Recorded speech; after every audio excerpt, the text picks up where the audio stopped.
through the mystic eye, eminent personalities from various walks of life in conversation with Sadhguru. This week features Dr. Jayaprakash Narayan, renowned political activist. Known for his outstanding commitment to clean politics and citizen-centered governance, Mr. Narayan is a former Indian Administrative Service officer and is the current founder of the Lok Satta movement. The current MLA of Kukatpalli, he describes himself as a physician by training, a civil servant by choice, and a Democrat by conviction. In this episode, together, Jayaprakash Narayan and Sadhguru examine the very roots of the nation and what it will take to move it forward. Sadhguru, it's a great opportunity and honor for me to interact with you. In many ways, there can't be a greater contrast between two individuals. At least in appearance, you are. You from a very urbane and very sophisticated background. I grew up in a village in Telugu medium, and you are in the spiritual realm. And I'm anything but spiritual, I'm in the completely temporal realm. I built all my life around the principles of rationality and logic. When you are a person of religion, you were given certain edicts, what is good, what is bad, the 10 commandments, the do's and the don'ts. But in ordinary life, for most people, particularly in the public domain, to distinguish between good and bad seems to be increasingly difficult. I've always held that there are two realms, the individual gain, and the second is the public good. If one is clashing with the other, if my personal gain is clashing with the public good, then that is something bad. If both are in harmony, then that is something good. That seems to me to be a workable definition of what is good and bad for ordinary interaction between the citizen or individual and the community and the society.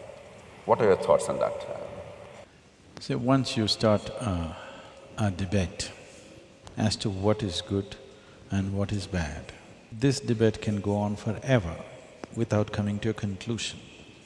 Obviously, you have debated this within yourself and around yourself for many years, and still there's no conclusion. And believe me, people have been debating this for thousands of years, and still there is no conclusion. Essentially, it boils down to this: what I do is good, what you do is bad. That extends to the society, to politics, to various things.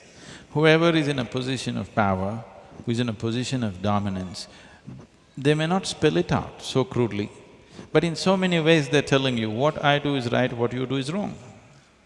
So ultimately it becomes about whoever is in a state of advantage is right, whoever is in a state of disadvantage is wrong. Well, that principle is the basis of all exploitation and all the ugliness that you see on the planet. So instead of starting a debate on what is good and what is bad, I think what we need is what is appropriate and what is inappropriate to our times, to our society, to our existence here, to our level of economics. What is right and what is appropriate and what is inappropriate. Tomorrow if our conditions change, the appropriateness changes, then there will be no clashes. Constantly the clash between the previous generation and this generation, between one human being and the other human being is, your ideas of right and his ideas of right are so different. Parents and children are fighting, administration and people are fighting, management and union is fighting, simply because your ideas of good and bad are very different, and it's always different. Within the family, between the husband and the wife, basic unit of the family, their ideas of right and wrong are very different. So once you enter that space, you are entering into an endless controversy, no possibility of a solution. But if you look at appropriateness of action, then we can arrive at what is the appropriate thing to do in our society, for our conditions, for our limitations. Sadhguru, that brings me to the question of ensuring that the moral conduct is actually upheld. While spiritual gurus, religion itself, and societal norms have a value, they don't seem to be sufficient.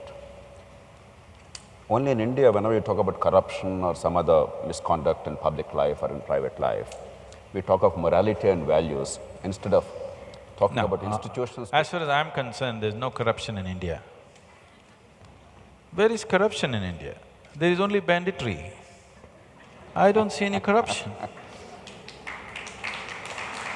Because corruption means you come to me and you want a favor to be done, I'm willing to do it, but under the table I want 2 rupees from you. This is corruption. That is what's happening. I is break plunder. your head and I take everything that you have, this is not corruption. It's just plunder. So when we talk of all these evils in the public domain, oftentimes we talk of values in this country rather than enforcing a certain code of conduct. Unless the laws of the land, unless the enforcement mechanism are strong enough to enforce a certain code of conduct and prove that there is punishment for bad behavior and reward for good behavior, I'm afraid values in themselves will not for long sustain us. Not at all. Now, this is something that we need to get from you, because overemphasis on values at the cost of institutions sometimes may actually become an excuse for doing nothing to build institutions. What institutional mechanisms we need to build, in your estimate, to build higher levels of public integrity, higher levels of civic conduct? See, one important thing that India needs to do is to simplify the laws in a way that everybody understands it. Right now, it's so complex and so ambiguous, nobody really knows what it is. And because there is so much ambiguity, it creates so much gray areas, which breeds corruption endlessly. If there is no ambiguity, somebody just couldn't come and ask money out of me to do some work, isn't it? There is so much ambiguity. These laws were largely created by the English because they wanted ambiguity, so that they could interpret it whichever way they want. If they want to pick you up tomorrow morning, they want to pick you up and there's a good enough reason. We have still kept the same laws, and even today it is true, the law can just come and pick you or me up now, and I don't know what I have done, but he can pick you up and they can produce something, number, whatever, criminal procedure code, some damn number that I'm not aware of, and they can say, you did this. Because it's such an ambiguous law, this is good to control foreign nations if you occupy them, not for our nation to move ahead. Too much ambiguity. You can see million examples like this in the country, where laws are unnecessarily complicated and ambiguous, which is essentially breeding ground for corruption. Now, Sadhguru, I hear you saying that A, the cultural ambience in which you live, that matters about the appropriateness, and B, it changes from time to time, generation to generation. In other words, people sometimes confuse taboos with morals, the changing fashions and attitudes with morals. But unless we have some kind of a yardstick which is measurable and somewhat universal in guiding our behavior and dealing with the society at large, or perhaps even in nature, how are we going to give people a yardstick other than religious edicts?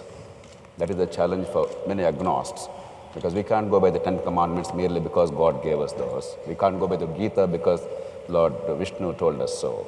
We need a temporal yardstick. We need an institutional mechanism to be able to measure and say, this is right, this is wrong, a talisman.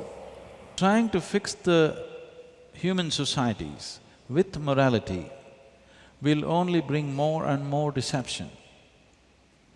And above all, it kills life in so many different ways. Why are we trying to fix life with morality? Essentially because we have never bothered to stir up humanity. There is something called as humanity within us. If you stir up this dimension, which we call as humanity, when somebody is feeling very human, he doesn't need morality. He will be fine the way he is. But instead of being a human being, he becomes a Christian or a Hindu or a Muslim or an Indian or a Pakistani or this or that, or so many things, caste, creed and many things. So instead of a human identity, he takes on a different identity. Now you can do most horrible things with great pride. Yes, you can kill thousands, not one, you can kill thousands and feel really good about it. I did it. Because I did it for the nation, I did it for my religion, I did it for my caste, creed, whatever else. So your identity is shifting from your fundamental identity to make-believe identities. It may serve limited purpose. We are a nation because we have to politically manage ourselves. It is not some divine dictum that this is a nation like this. We are the people who drew the lines, isn't it? Now we believe that's how it is. For certain functional realities, we draw lines, but that is not the reality. So a human being should essentially be identified as a human being, not by his religion, not by his race, not by his caste, creed, nationality, no. If he sits here as a human being, you will see he does not need morality. He will be fine. And that's what is needed in the society, to stir up humanity, not morality. That's a terrific message, Sadhguru. Essentially what you're advocating is that go beyond the individual, go beyond the sect and the creed and embrace humanity itself, and you will not go wrong in your actions. I'm not saying embrace humanity, I'm saying you are human, isn't it? I don't have to teach you to be human, you are human. The problem is somebody else has taught you that you are something else. Somebody else has told you you're Indian, somebody else has told you you're Hindu, somebody else has told you you're Muslim. But the reality is you're human. If you travel 100 kilometers in India, people look different, they dress differently, they speak differently, different languages, our food is different, everything is different. But still, for over 10,000 years, the whole world has referred to us as one nation. Though we were over 200 political entities at some time, still, we've been doing trade with Syria, Jerusalem, Damascus, Jerusalem, Greece, all these places for over 8,000, 10,000 years. Even at those times, they referred to this country as Hindustan, though there were 200 entities. It was referred to as one nation, as Bharatvarsh or Hindustan or whatever the name. Because somewhere people saw this as one nation, though it was ruled by many kings. Because there was one ethos, which is something that the politicians and administrators and the people have never paid attention to. The only thing which keeps us as one nation is a certain fundamental spiritual ethos, which is not on the surface, but which is always there. In the sense, people recognize this as one nation from outside because they all believed in something. This nation has never been a nation of believers. We have been a nation of seekers because spiritual process has been the main thing. Here people are not believing in God, they're seeking mukti or liberation or freedom. There is a difference between a seeker and a believer. A believer means he's made a conclusion. A seeker means he's wide open. He's realized that he does not know, that's why he's seeking. This one quality set us apart from the rest of the world, so outside world recognized as one nation, though there were so many political entities. We need to understand even today, it is only this spiritual thread which is keeping this as one nation. Right now it's being systematically hacked at. If you break this one thing, after 25, 30 years, you will wonder, why are we one nation? And we will break. If you do not strengthen the fundamental spiritual ethos of this nation, if you hack it down with beliefs and other kinds of identities, you will see, you will break up into various nations, you will not be one nation. Sadhguru, I hear you clearly and I entirely agree with you that unless unity and order are kept even above liberty, if necessary, if there is a clash, we are in danger. This is the reality of existence. If you sit here as a piece of life, you instantly know that there is nothing in the existence with which you are not connected. Essential dimension of spiritual process is that you disidentify yourself with all the false identities you have taken on, and to learn to sit here just as a piece of life. If you sit here as a piece of life, and throb as a piece of life, breathe as a piece of life. You know, this happened a few years ago because you mentioned this project Green, hence I'm bringing this on. When I said that we need to plant 114 million trees to get Tamil Nadu to 33% green cover, people said, Sadhguru, do you know what is 114 million? Is it possible for any human being to plant this many? See, I told them, the population of Tamil Nadu is 62 million people. If all of us plant one tree, take care of it for 2 years and plant for one more tree, what is the number? You got it. Now the problem is that they must feel for it. How do you do it? I told them, you don't worry. I went out village to village, called farmers' associations together. I told them one simple thing, just sit here. Where do you want to sit? In the sun or under the tree? Choose. You know what's the choice. Everybody sits under the tree. Now I said, see, are you breathing? Yes. I want you to understand what you exhale, the tree is inhaling. What the tree is exhaling, you are inhaling. Just sit here and feel it, it's happening. 1/2 of your lungs is hanging out there. It just caught like a fire. We've not planted 114 million trees, but 17 million trees. And Tamil Nadu's green cover has officially gone up by 7.2%. And we didn't give up our lives to do this. This is just one of the small things we do. Just that, if everybody gets involved, it's such a small job, isn't it? Why are they not getting involved? Because they're identified with something. If they sat here as a piece of life, nobody had to tell them. They would have anyway done it by themselves. So, it is because of these wrong identifications that we are doing all these crazy things, and you're trying to fix it with morality, it's not going to work. It's not worked for these thousands of years, isn't it?